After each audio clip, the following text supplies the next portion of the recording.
but I'd like to welcome you, and there will be food afterwards inside. Anybody wants to stay and eat and drinks and stuff, and I'm gonna, Lori does it for us every year. She does an outstanding job, and I'm gonna call Lori up and let her get this ball rolling for you.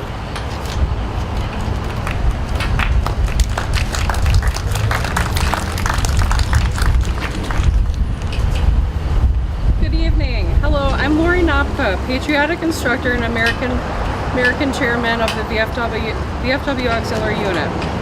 I'm more than grateful to stand here and welcome all of you to the 22nd anniversary memorial service of 9/11. As we can all stand and say the pledge to the flag.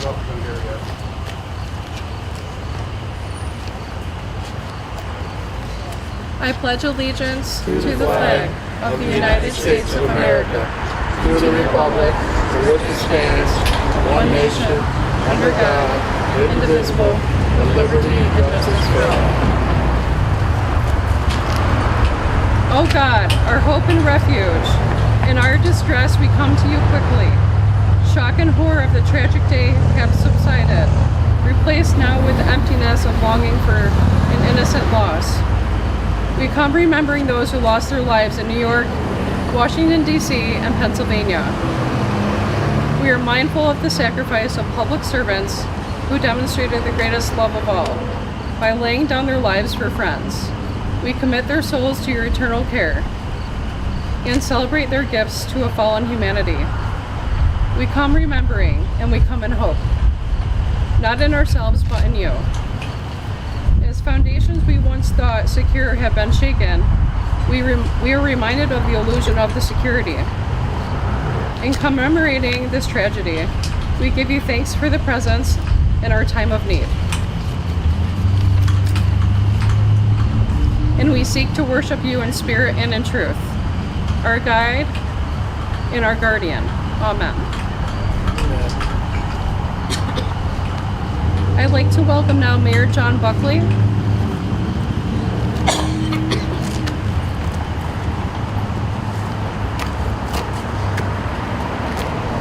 Thank you for being here today. 22 years ago today, our nation fell victim to a heinous terrorist attack. The evil on display that fateful day is still seared deep into our memories. I still remember many of the details, the people around me, the noises, the sounds, the thoughts running through my head on that Tuesday morning. I know that as I stand with you here today, I'm not alone with those memories of that horrific day. When the first reports came in that the plane had crashed into the North Tower of the World Trade Center, time seemingly stopped. As the nation sat in horror as we listened to reports and watched those first images as they were broadcast over our televisions. We watched as the smoke rose and citizens ran into the streets. Evacuations of the towers began, with first responders bravely rushing into burning buildings. 17 minutes later, another plane flew directly into the South Tower, and it became very clear that this was no accident. As the day went on and news reports came in, we were united in our shock, our anger, our grief, and our sadness. We were glued to our TVs as we watched the Twin Towers fall, as we watched the third plane destroy the face of the Pentagon, and a fourth plane crashed into a field in Pennsylvania, brought down by passengers who chose to fight back against the evil wrongdoers, a heroic act which prevented that plane from reaching its target.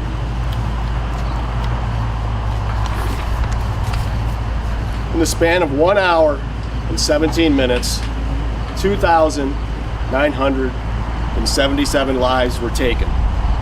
Thousands more were injured, and life as we knew it was changed forever. In the hours and days after the attack, we mourned as a nation and came together in the face of tragedy. Together we rose from the ash and destruction, and a moment captured in a single photo that symbolized the American spirit became famous around the world. The image of 3 firefighters covered in ash raising the American flag in the rubble of Ground Zero as smoke filled the air and ash fell from the sky.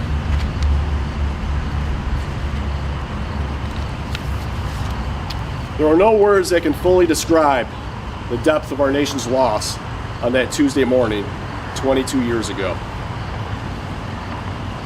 All I can say is thank you to all of our first responders and everyday heroes who risked and gave their lives that day. And in the weeks and months to follow, worked tirelessly in horrible and deplorable conditions, who saw and experienced things no human being should ever be exposed to. To our brave men and women of the United States Armed Services for protecting and defending our nation's freedoms, liberties, and our way of life. And to the families who lost loved ones on that day, let us always remember their names. Thank you, and God bless.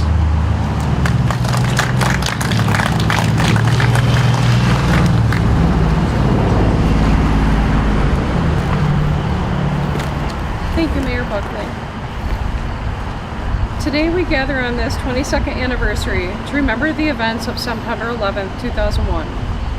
These events have led our country on a journey that has caused our nation and community alike to feel the loss of many young souls. The events of September 11th attacks were a unique act of aggression that spurred our presence in Iraq and Afghanistan for nearly 22 years. President George W. Bush summed it up eloquently in his journal on September 11, 2001. The Pearl Harbor of the 21st century took place today, and we think it's Osama bin Laden. At approximately 8 a.m., several terrorists boarded at least 4 known planes with the intention of hijacking and destroying the specific United States targets. At 8:46 a.m., Flight 11 crashed into the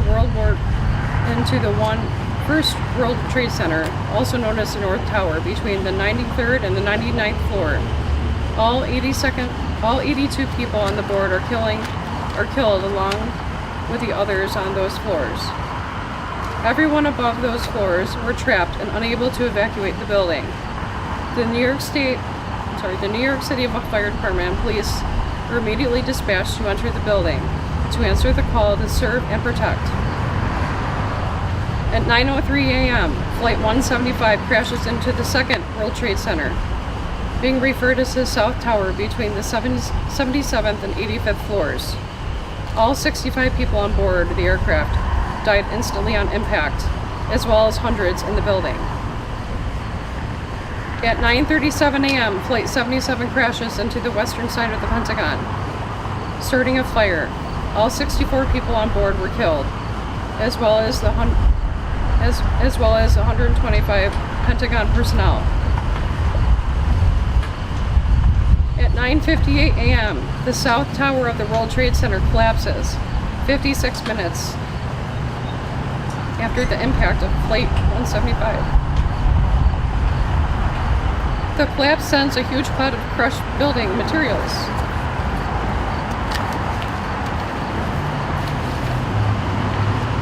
into the air, causing many to think there's been another explosion.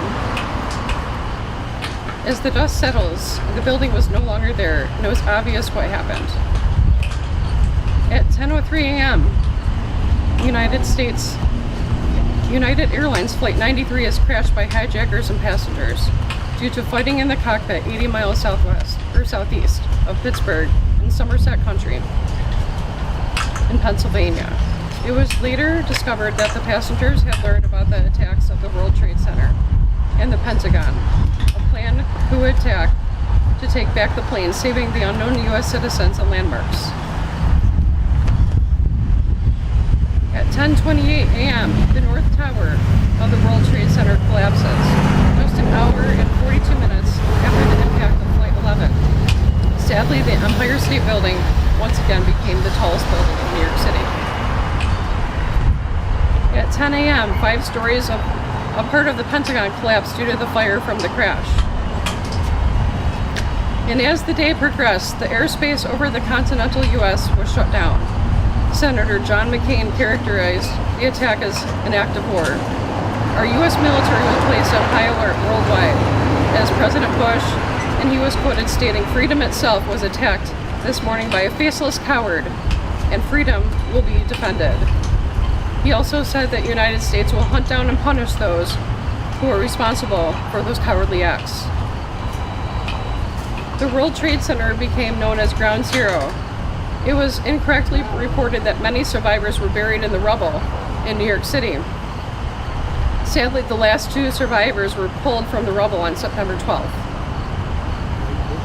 On September 11, 2001, 351 firefighters and EMTs and 60 police officers lost their lives trying to rescue victims of the World Trade Center attack. In all of 2,974 innocent people lost their lives. On the evening of September 11th, President Bush told the nation, "Today our fellow citizens, our way of life, our very freedom, came under attack in a series of deliberate and deadly terrorist acts. Terrorist acts will can shake the foundation of the biggest buildings, but they cannot touch the foundation of America. These acts shatter steel, but they cannot dent steel of the American resolve.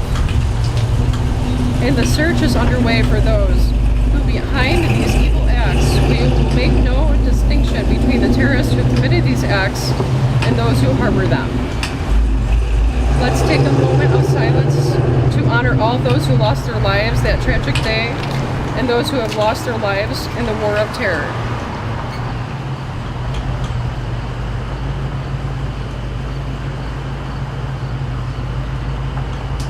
Honoring those who lost their lives 22 years ago, I would like to call up the Hornell Police Department first and put the flowers to remember those who were taken too soon. The Hornell Fire Department, if you want to place the flowers in the vase at this moment. In the vase? Yeah.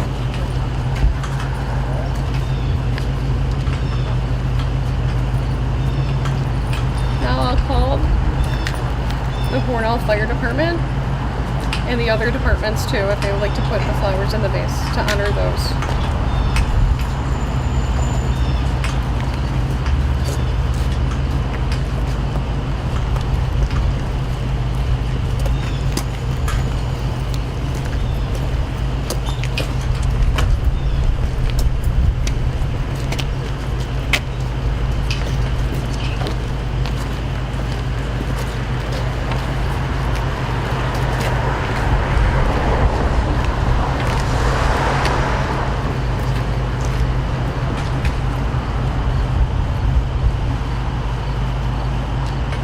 Let's bow our heads and pray. God of the selfless, God of the strong and brave, grant a perfect rest among the souls of the righteous, to those who died in the service to others because of the 9/11 attacks on the United States. May their dedication to protecting life serve as a shining lamp of love, and the works of their hands bring us all merit in heaven. Bless the souls of all those who have died to save others, civilians and professionals, the trained and untrained, in every age and every land, men and women who answered the call of honor, duty, and service. May their memories be sanctified with joy and love. And may their souls be bound up in the bond of life. A living blessing in our midst. I just have one more. I'd like to read this poem. This was read by my mom a few years ago, and I'd like to share it. America, United States of America, the red, white, and blue. Stars and stripes on the flag, it's all very true. There are 50 states in Washington, D.C., America the beautiful, the land of the free. Before September 11th, U.S. was a happier place. But may always united we stand.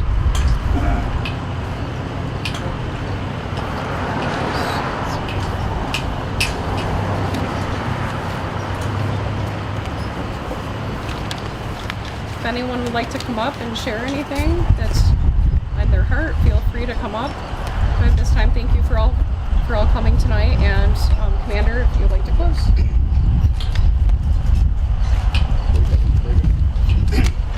Next year I will have a speaker and a microphone. I know a lot of you couldn't really hear that well. She always does a super job. I was gonna step on her foot, so she had to talk a little bit louder, but she got mad at me. I just want to thank everybody for coming, and you know, here at the VFW, we honor our veterans. We also honor our servants, our fire department, our EMTs, our police departments. You know, when people tell you you see a veteran, shake his hand. If you see one of these gentlemen, please shake their hand and thank them for what they do, because they're out there risking their lives every day to protect us and our properties. Okay, so just want to give them a round of applause, please. Okay, we have food and drinks and stuff in there. If anybody wants to come in and join us, and if anybody does want to come up and say anything, please come up and you know, honor those.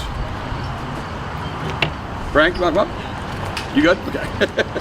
All right. Thanks again, everybody. I appreciate it. Thank you. Okay.